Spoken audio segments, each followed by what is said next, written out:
देखिए, आज शिक्षा जैसे महत्वपूर्ण विषय पे चर्चा हो रही है और शिक्षा मंत्री जिस प्रकार से डिमांड्स पे जवाब दे रहे हैं और पूरा सदन हंस हंस के मजे ले रहा है, ये स्थिति इस सरकार की हो गई है। आप लोग समझ सकते हैं इनके मंत्री कितने गंभीर हैं जवाब देने में।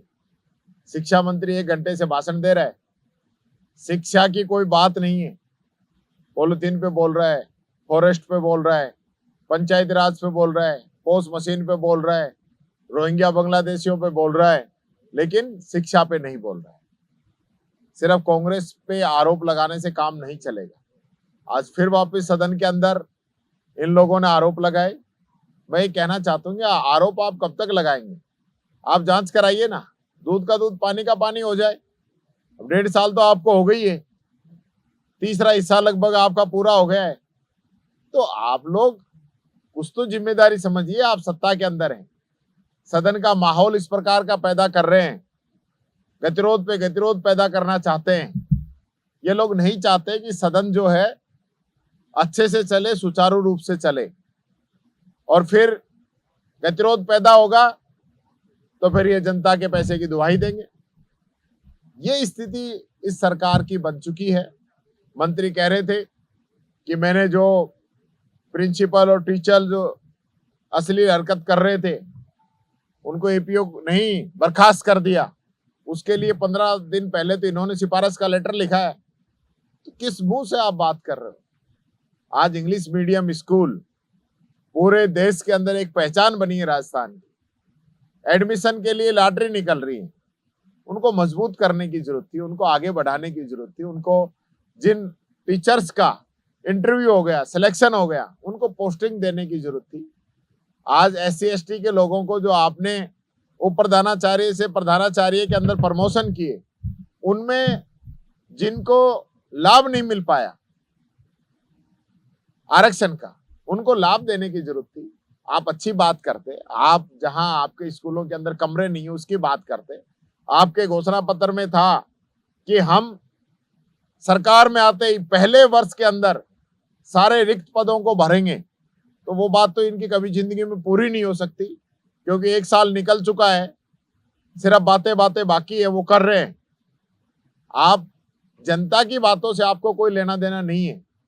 इसी प्रकार से हायर एजुकेशन के अंदर हमने कॉलेज खोले, पैसे मंजूर किए, कॉलेजों की बिल्डिंग का काम चल रहा है, उसको रोकने का काम ये सरकार कर रही है।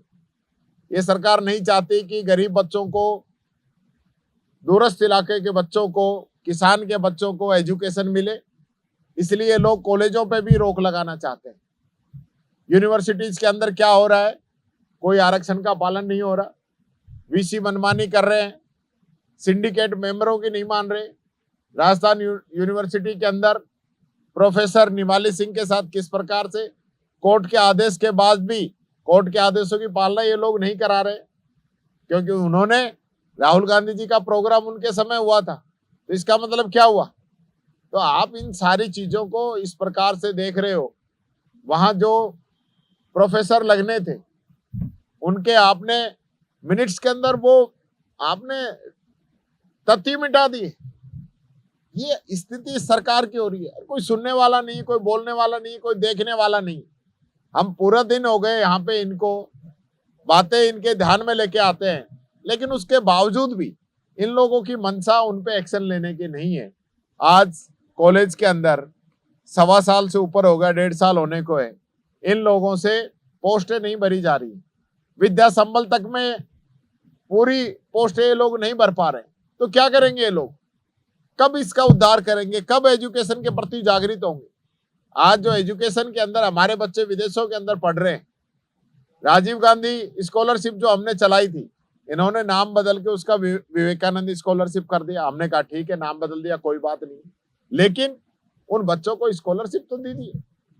आपने 81 करोड़ रुपए खर्च किए हैं और बच्चे वहां भीख मांग रहे हैं विदेशों के अंदर। राजस्थान की क्या स्थिति हो रही है, उन बच्चों की क्या स्थिति हो रही है, ये बात मैं कहना चाहूंगा।